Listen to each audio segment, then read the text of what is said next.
Sure. I like that. That was good. Let's do that every time. So it is really exciting to have graduates. Is that right? Yeah. And then once you get them out of the house, isn't that even better? No, I'm just playing. No. And then they come back. No. And so anyway.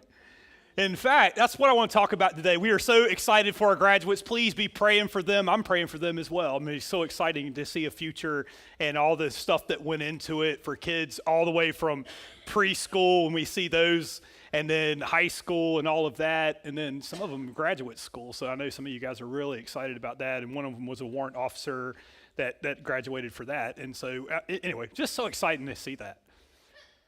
So it made me think about graduation, which is exactly what the message is today. If I was going to give a commencement speech, this would be it. This is the one I would want to give.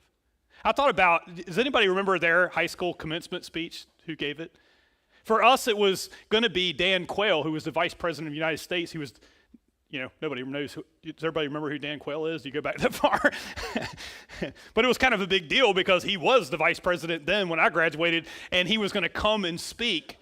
And at the very last minute, he had a schedule change, and so instead, we got a bankruptcy judge that came and spoke, and I think it changed the course of my life. If Dan Quayle had spoke, maybe I would have been better, but the bankruptcy judge came and spoke on how the mighty have fallen, and that was our future. I'm just playing. But if I was going to give a commencement speech, whether it be for graduation or for your life, this is the one that I would give. Advice from one of the greatest leaders, if not one of the greatest leaders of all time in the world and in the Bible. His name is Joseph. And I believe that if Joseph could come here and give one piece of advice, I think he would say this: don't give up on God's dream. Not yours, but God's. I think that's what his message would be to us today, that God gave Joseph a dream. Back in Genesis 37, verse 5, it said that Joseph had a dream, and it came from God. It's amazing.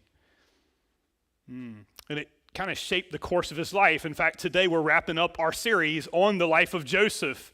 So if you hadn't been here the whole time, that's okay, because we have saved the best for last, but you can go back and listen to the past messages. And we've been talking about the dream that God gave Joseph. And I think what he would say is this, is don't give up on your dream even when you don't start out well. If you want to take a couple notes on the side, you could just write that, right? That he would say, don't give up on your dream even when you don't start off well. Because he didn't start off well. He had a great dream and it was from God, but he gave it at the absolute wrong timing, and he had no idea. He was 17 years old and he thought everybody liked him, but his brothers really didn't. Joseph came at a time in Israel where they were not a nation, they were a family. His father's name was Jacob, and it was later changed to Israel, and Israel's descendants then became the nation of Israel.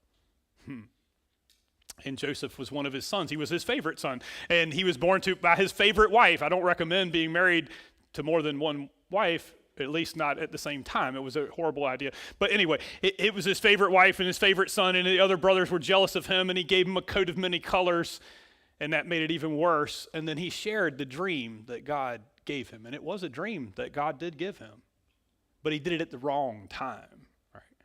And because of that, his brothers hated him all the more. Let me tell you what the dream was. And in the first part of this message series, we covered it. That he dreamed that they would all bow down to him. He shared that with his coat of many colors on. And how do you think they responded? They decided, hey, we don't really like you. In fact, we hate you and we want to kill you. But instead, they sold him into slavery. So number one, don't give up on your dreams even when it doesn't start out well. And number two, even when your family doesn't support you, even when those closest to you don't support you, don't give up on God's dream. And the final thing is this, is don't give up even though life is full of surprises. You know, when you're young, you think of surprise as a good thing. Is that right? But how many people, the older you get, the less you like a surprise, right? When your car doesn't start or something else, we can keep going, right? I mean, it's just like there are so many different surprises Some of our graduates, they were a surprise. That's the way we put it, right? Anyway, just leave it at that. All right. In Joseph's life, it was full of surprises, full of ups and downs. Pieces of life when you feel like I'm going to go on, that this is good, it inspires me, and now I want to go on with life. And then other times, you feel like you want to give up. Does anybody know that? So maybe you could do it with me, right? You ever done this with the gladiator, right? I feel like going on, or I feel like giving up. Let me go through Joseph's life just a little bit with you with that, right? He got a dream from God, right? He felt like going on, right? He shared it with his brothers, and they hated him. Not so good, right? Not only did they hate him, they sold him into slavery. Well, that's not great, right? Now he's a slave. I feel like giving up. Then he went on to being in Potiphar's house, which was a good thing. So now I feel like moving on with my life because Potiphar put me in charge of his whole house. It looks like it's going to work out for me. But then his wife hit on me, and I rejected her, and so she falsely accused me. Not so great, right? I feel like giving up. And not only did she falsely accuse me, but they threw me into prison, so now life went from bad to worse. I feel like giving up.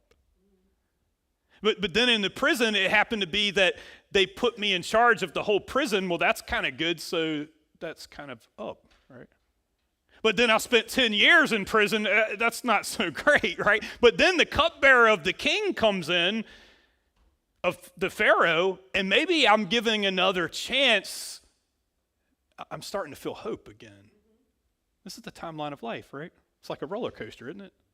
It's like a schizophrenic life. Anybody have one?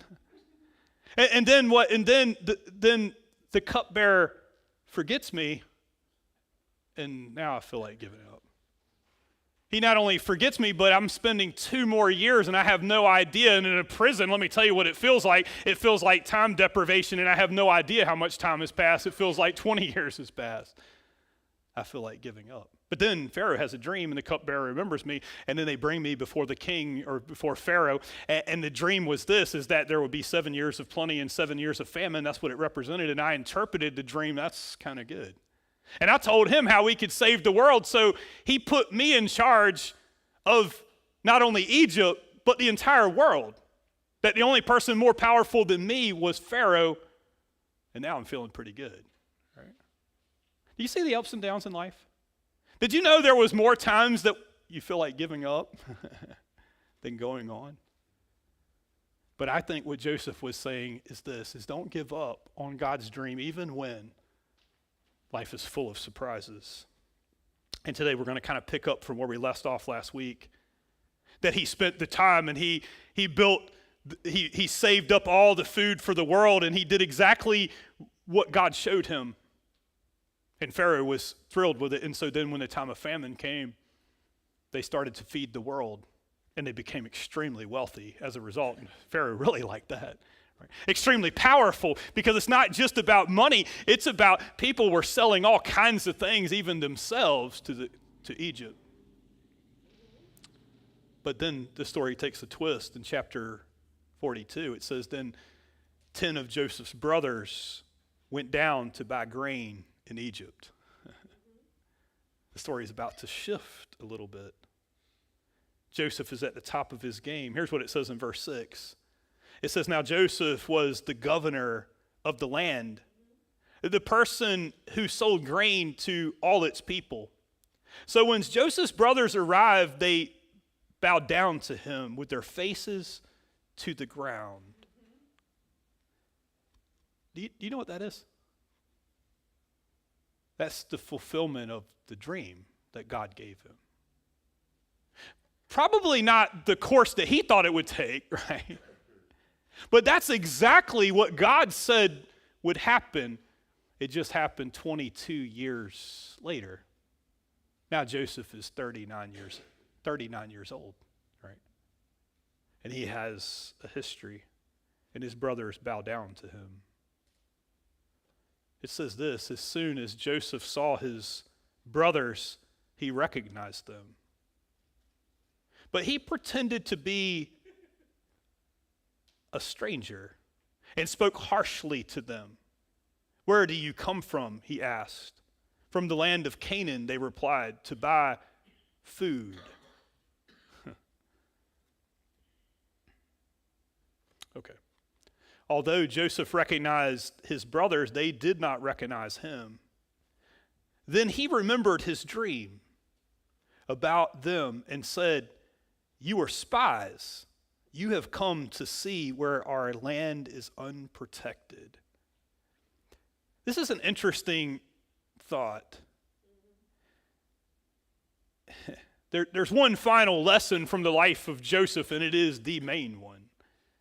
That now the tables have turned where he is powerful, and now the tables have turned and they're bowing down before him, and he remembers that this was the dream that God had. But I want to show you something today that I believe that I've probably taught wrong my whole life when I look at this story, but after looking at it, I realized something, that what Joseph is doing here is interesting.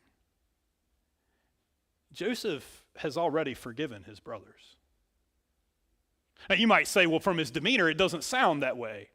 He recognizes them, but they don't recognize him. Do you want to know why they don't recognize him? Because culturally, Joseph is an Egyptian. He looks just like them. He acts just like them. He married one of them.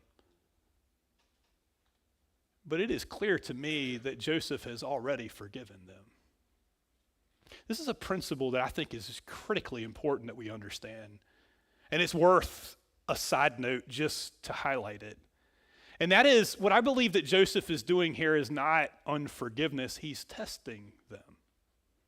He's about to test his brothers. The principle in the Bible is this, is that we forgive almost instantly, but restoration is a process. It's important that we be careful how we restore people. And I got to tell you, as church people, religious people, if you will, sometimes we get this wrong because we hear something that says forgive, and what we think that means is restore the relationship. One, there's a lot of people that say, I just will never forgive. I can't ever do it. On the other hand, there's people that quickly do it and they quickly forgive, which is a good thing, but they also quickly restore, which isn't a great thing. He's testing them. It means I forgive you, but I don't know if I want to be in relationship with you yet. This is important, and I believe it's exactly what God teaches, because here's what I see. If you restore too quickly with abusive people, and that's exactly what they are, you'll repeat the same cycle over and over and over. And some of us, we've never learned that. So what I believe God is telling us is yes, forgive always. Be careful with restoration. Doesn't mean you don't restore. It doesn't mean that God can't even restore relationships with abusive people. But I believe with Joseph, you're going to see that he restores carefully. You know, the reason why I know that he had forgiven them is if you go back and you look at the names of his children. One, even though he was culturally an Egyptian, he never forgot who he was. He named his children Jewish names, Manasseh and Ephraim. They both have to do with his forgiving and understanding that God had a bigger plan and had prepared him for this moment. It's a huge thing in the life of him. So I'd like to summarize just a little bit of what happens next in the life of Joseph. So Joseph accuses his brothers of spying. Then he asks about his family. How are they? Asked about their family. And then he imprisons them for 3 days to see what they would do. And then he demands, because after they're in prison, they believe that he knows all kinds of things because he kind of hinted around that he does know some things. So it's kind of funny in a lot of ways. But then he asks about, do they have any other brothers? And they finally say yes. They don't mention Joseph, of course. But then they mention his brother Benjamin, who's his full brother. His older brother Reuben kind of mentions in the story that he believes that they are being punished because of what they did to Joseph. They haven't seen Joseph in 22 years, but it brings back all those memories. Joseph returns their sacks to them with food, but he leaves the silver in it to test them and kind of to stir them up. He's kind of smart. His brothers open the sacks when they get home, and their hearts sank because they realize they got the grain, but they also have all the silver they were supposed to pay him, and now they're going to think we stole it. By the way, he makes them leave one of their brothers there. He has them arrested right in front of them, his brother Simeon, and he keeps him there and says, well, if you want more food, you come back, but bring your youngest brother with you or you can't have any more food, and I'll keep Simeon here. So they go back, and when the food runs out, they have to talk their father into allowing their youngest brother, Benjamin, to go with them. The father thinks of Joseph and him as his favorite children, but he finally allows them to go. And they took double the amount of silver back to Joseph. And when Joseph sees it, he's not worried about the silver, but he plays a game with them where he brings them in and he eats with them and he does all kinds of things at the table, but he doesn't sit with them because an Egyptian wouldn't sit with an Israelite or a Hebrew. That's what they called it back then. Hebrew was the area in which they were from. Later, the Hebrews are known as the Israelites, one and the same, but back then it wouldn't have been because they were only a family. But the Hebrews, that's what they would have called them. And they were shepherds. And the most detestable thing to a shepherd, to an Egyptian, is a shepherd. They hate him. So he didn't eat with them. And he spoke with an interpreter so they wouldn't know who he was. And he took his time and he questioned them and he got very emotional many times. When you see his emotion, I want you to understand that that's one of the reasons why I believe that he had dealt with the forgiveness. Because Joseph was not compartmentalized with his emotions. He was attached to them. He felt. A person that's angry, and maybe that's where you are, a person that's angry, their emotions are all mixed up. Is that true? Where you're supposed to be happy or not, and where you're doing this and all you can vent out is in rage. But he felt emotional. He was attached to his emotions. Joseph then hid a silver cup in their bags when they got ready to go back, and he hid it in his brother Benjamin's bag. And then as they left, he said, somebody stole my special cup, the one that I use for divination. And he stopped them and had them all searched, and they said, why are you doing this? None of us have this, and if we do, then you can take the one as a slave. And he said, that's what I'm going to do. If any of you has my special cup, I'll take you as slaves. I'll take that person as a slave. And when they saw it was Benjamin, their hearts sank again. And they cried out to him. And Judah, the one who actually sold him into slavery, said to him, take me instead of him.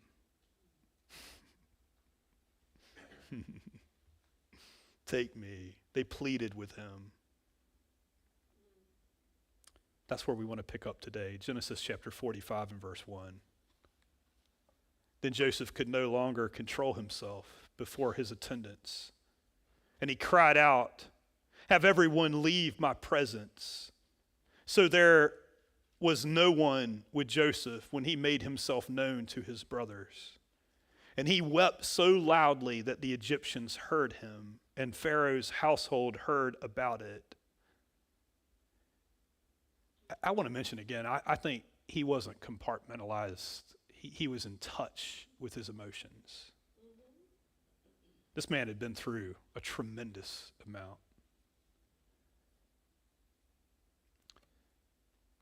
Verse 3 says this, Joseph said to his brothers, I am Joseph. I don't think they heard what was next, right? I am Joseph. Is my father still living? But his brothers were not able to answer him because they were terrified in his presence. Then Joseph said to his brothers, come close to me. And when they had done so, he said, I am your brother Joseph, the one you sold into Egypt. I love how Joseph responds because I don't believe he's sweeping something under the rug. It is definitely an area to follow for conflict resolution. He had just went through, and it's believed to be, this has been a year-long process that he went through with his brothers. He realized that they had changed somewhat and that they wouldn't be abusive, and so they were trying to protect their brother Benjamin. And so now he's ready to reveal himself, but he's not ready to say what they did was right. I think that's important. That what he did was he didn't just say, hey, it's okay that you did that. And when you see the next part that he says, it might come across that way, but I don't believe that's where he's going. He says it straight up. You did this to me. It's okay to say somebody wronged you. You know, you can't forgive something if it wasn't wrong. You get it? And now, do not be distressed and do not be angry with yourselves for selling me here, because it was to save lives that God sent me ahead of you. You know, I've had a long time reflecting on this. This isn't him saying it's okay. That's not what he's saying. So please don't think that's the way you interpret that. Oh, that's okay now. A lot of time has passed. I kind of forgot those years in prison, which would probably rival a concentration camp. It's not that. It's that I see a bigger purpose. That's how I know he had already decided way before he had this dialogue with them. Verse 6, for 2 years now, there has been a famine in the land, and for the next 5 years there will be no plowing and no reaping. But God sent me ahead of you to preserve for you a remnant on the earth and to save your life with a great deliverance. So then, it was not you who sent me here, but God. He made me father to Pharaoh, Lord to the entire household, and ruler of all of Egypt. You know, this is the main point in the story of Joseph. It's having God's perspective, and that's exactly what he has. There's a lot of things that happen next. That he gives them a bunch of food and stuff, and then he says, hey, look, go get my father and come back. And when you do, you're going to have land to live in. They allowed them to live in the land of Goshen, which was apart from Egypt because they were shepherds and they didn't want to be close to the Pharaoh. But I will provide for you guys a place, and we'll have a restored relationship here, and God is going to preserve us. For 16 more years, they did that until the time that Jacob died. Israel, if you will, died. And he took the time to bless them before he died. You can read about that in Genesis 49. But then in Genesis chapter 50, when Jacob died, they were still afraid. 16 years had passed. That means the famine was done, and now it's a time of prosperity still, and Joseph had been good to them, and I have no idea what the living arrangement was like, whether they were together all the time or Joseph lived, as believed to be that he lived with Pharaoh in the big city because he had responsibilities. And so I don't know how close they were. I just know that they were terrified when their father died. Now that he's gone, right? You ever had that? A matriarch or patriarch dies, and now the family's wondering, how is this going to be? Joseph is powerful. Maybe he's been waiting, and now he's going to kill us. That's how guilty people think sometimes, right? And when they approached him about it, here's what he said to them. You intended to harm me, but God intended it for good, to accomplish what is now being done, the saving of many lives. He forgave his brothers. This is the main point from the life of Joseph. Everything culminates here. That to get God's perspective, that Joseph had God's perspective not just in the time of suffering, but in the time of prosperity. It didn't matter the circumstance. Joseph had his eyes on God's dream and what God was trying to accomplish. It's a big deal. See, Joseph could have had revenge, but if he did, he would never accomplish God's purpose. That's what I want to hear today. He had every opportunity, right? God, you made me strong, so now I can destroy my enemies. But instead, Joseph trusted God, and he saved the world. You know the two are hinged, right? Had he not trusted God, he wouldn't have. Oh, you're right. He would have saved some of the generations. He could have killed his family had he wanted to. But instead, they were saved through him. I want to kind of share the principle in this way. It's not just here.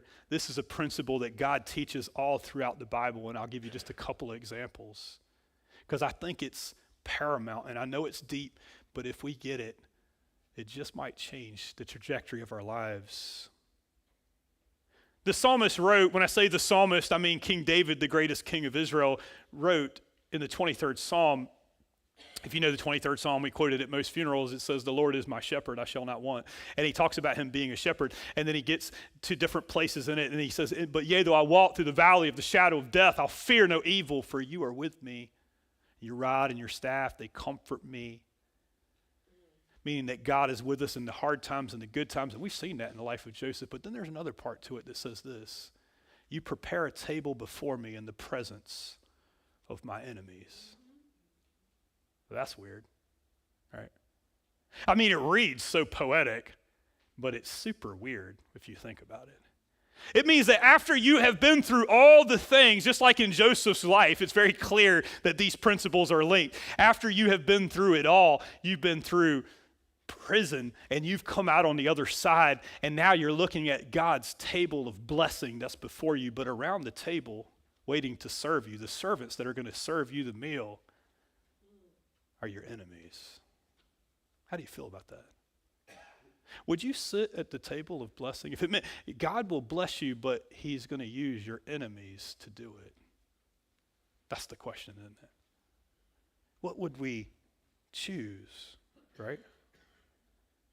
That God will use our enemies to serve us his blessings. Do you trust God with that? That's the real question, isn't it? Do you trust God, or do you say, no, I think I'll trust myself, right? You know, it's like trusting the cook, right? When I was first married, I didn't trust the cook, right? Because I didn't have enough experience. I don't think. Is Maria? Oh, she is in here, isn't she? Maria? That's right. There were some meals that I got to tell you. Anyway, I'm just playing. But now, of course, right?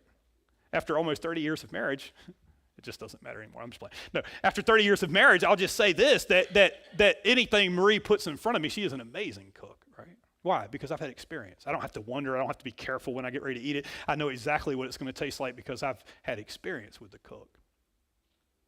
Have you had experience with God? Do you trust what he's doing? Do you trust what he's doing with the ingredients of your life? Do you know what I mean? Because there's a lot of suffering, right? In fact, there's more times that we feel like giving up than going forward. Is that true? But do you trust that God is using all of those ingredients? You understand, right? That he's saying that not all the ingredients are good, but that all of them are necessary. And if God didn't have a purpose in whatever that circumstance is, whatever that ingredient is, he wouldn't have put it in your pot. Do you understand? It's so important, right? I'll give you a verse, Romans chapter 8, verse 28, if you want to write it down. It says, "And we know that in all things God works for the good of those who love him, who have been called according to his purpose." I want to be clear on something if you're suffering today. He didn't say all things are good. He said he can work them together for good. It means I can take it and I can use it for good. It's a bad thing to happen, just like in the life of David. You intended to harm me, but God intended it for good. The blessings came from the enemies. I could use examples from my life and your life and all that to demonstrate this, but I want to use it from the greatest leader, one of the greatest leaders the world's ever known, Joseph. Let me give you about his life. That God blessed Joseph, his family, and the world. But not only that, generations, right? His viewpoint was small. It's saving the world at his time. But what he didn't see was the generations after him that would be saved. By the way, for him, most of the life that he spent seemed like worthless sufferings. Is that right? But yet God worked it together for good. Joseph got it. And he used every part of his life to point towards God. This is important. If anybody had the right to say, you know what, I disinherit myself from Israel and that family because of the dysfunction and the favoritism my dad showed was ridiculous and caused tension with me and my brothers. My brothers wanted to kill me, sold me into slavery, and you have no idea how much I suffered. And now I'm an Egyptian. There's new gods, and they love me here, and I want to embrace it. But he didn't. He pointed it towards God. In fact, we know that because he named his kids Manasseh. And when it came time, he had two. The reason why there's 12 tribes in Israel, there's actually 13 to be honest with you. I had to go back and count. There's 13 tribes of Israel because Levi doesn't get a tribe. But Joseph has two of them, Ephraim and Manasseh. He's blessed by God. He uses Jewish names and he always points towards God. But at the end of his life, at 110 years old, being one of the most powerful people in the world, at his death, you know what he said at his death? Genesis 50, verse 24. You can look it up later if you want to. He said, when you guys go back to the promised land, take my bones with you. That's big, right? I don't know where Joseph was buried, but probably not a pyramid because that's reserved for only Egyptians, but he would have been buried in the highest place in Egypt. His wife was Egyptian. He could have embraced it if he wanted to, but he pointed towards God with all of his life. That was fulfilled, if you want to go back and read it, in Exodus 13:19, when Moses left, when the children of Israel left after being slaves for 400 years. He didn't see that, by the way. He could have. There was a prophecy from Abraham that they would be slaves in a foreign land for over 400 years. God had laid out the plan. Are you understanding? Joseph didn't realize that would happen, but he didn't realize it would be 400 years before they would go back after they were taking slaves after him and all this.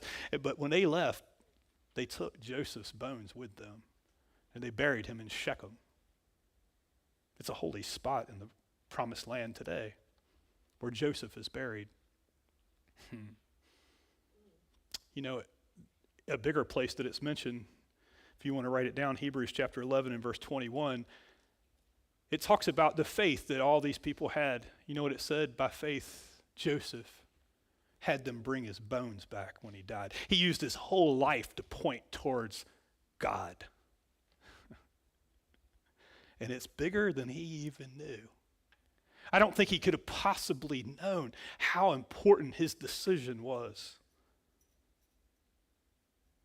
Jesus, the Messiah, would come through the line of Israel. That's what makes them blessed beyond everyone. That when God selected Abraham to come out of the land of the Chaldeans, he made a son of promise, but through them, there was always prophecy about a Savior that would come, the Messiah. That's Jesus. It would make sense for him to come from a man that did as much as Joseph, wouldn't it? But he didn't. Do you know what line Jesus comes through? Judah. It makes me cringe a little bit, right? His father knew it because when he blessed him, he said, from you, Judah. And I don't believe his father, because if he was going to bless somebody, it would have been Joseph and his children for sure. And he did, but not the blessing that he gave to Judah. He said, you are a lion. And from you will come a scepter of someone that will rule beyond this world. You can read the prophecy for yourself. In fact, if you want to read it, Genesis chapter 49, verses 8 through 10, you can read what he said over him. There is propheticness there that even talks about the triumphal entry of Jesus Christ riding on a colt. That's what he saw. It wasn't something Jacob said in and of himself. You know what the question is, though? Why in the world did he pick him, right? Judah, who sold him. He sold Joseph. I think Joseph deserved to get a little bit back from that, right? I mean, justice, after all. And by the way, he wasn't a very good person.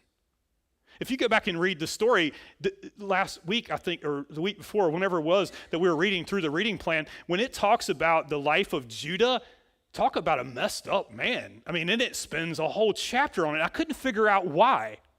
I want to tell you today, though, because I think it's important. Judah, there's a story in there, maybe that requires a little explanation, because if you read it, you probably cringed, that his daughter-in-law, Tamar, was given to his son in marriage, and then his son died, and then she didn't have kids, and it was supposed to be another son, and he wouldn't marry her or be with her, and so he died, and then finally they just left her being barren, and then she decides to dress up like a prostitute and tricks this great godly man, Judah, who picks her up on the side of the road and picks up a prostitute. And then when he finds out she's pregnant, he wants to kill her because he didn't know it was Tamar. And so when she's found pregnant, he didn't recognize her. I don't know how that's possible, but he didn't. And what?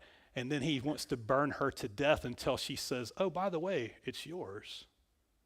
And now he forgives her. By the way, that's found. If you think I'm highlighting a weird story, I am, but it's only because it's found in Matthew chapter 1 in the very lineage of Jesus Christ. Matthew chapter 1, verses 2 and 3, it says that Judah is in the line of Christ, and his mother, and by the way, there's not but 4 ladies mentioned in the lineage of Jesus, and one of them is Tamar. You know what this means? It means that God didn't bless Judah because he's a great godly man. He blessed him because he needed forgiveness, and Jesus Christ came to forgive.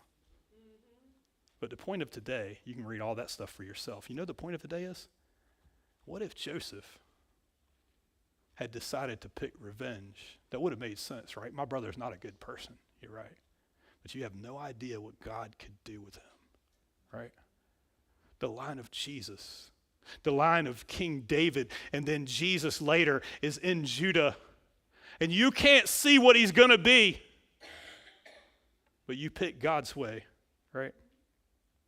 And because you pick God's way, right, God intended it for good to accomplish what is now being done.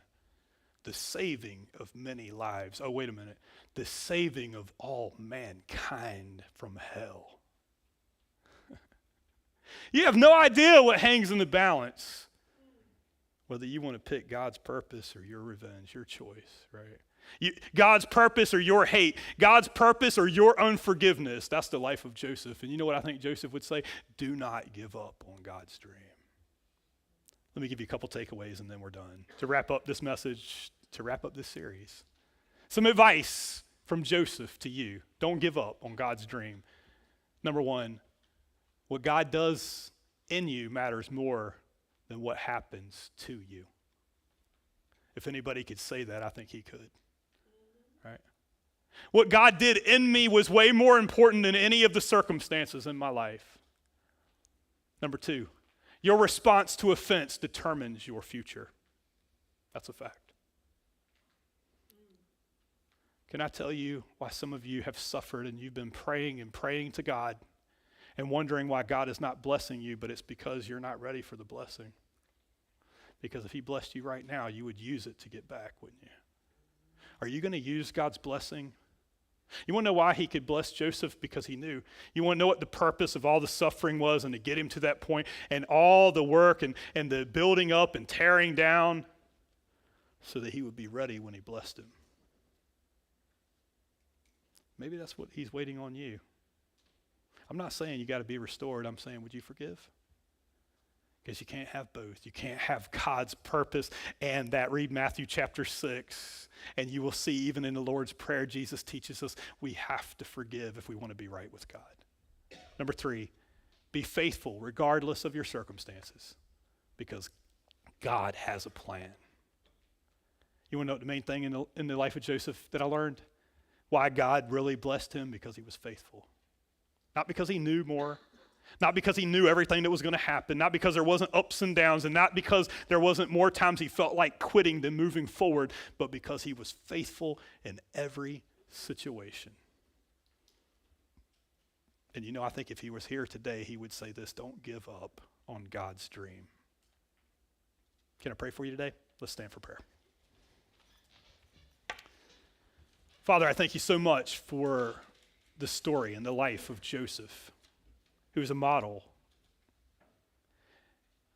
But I do feel compelled that there's a lot of us, including myself, that didn't live like Joseph.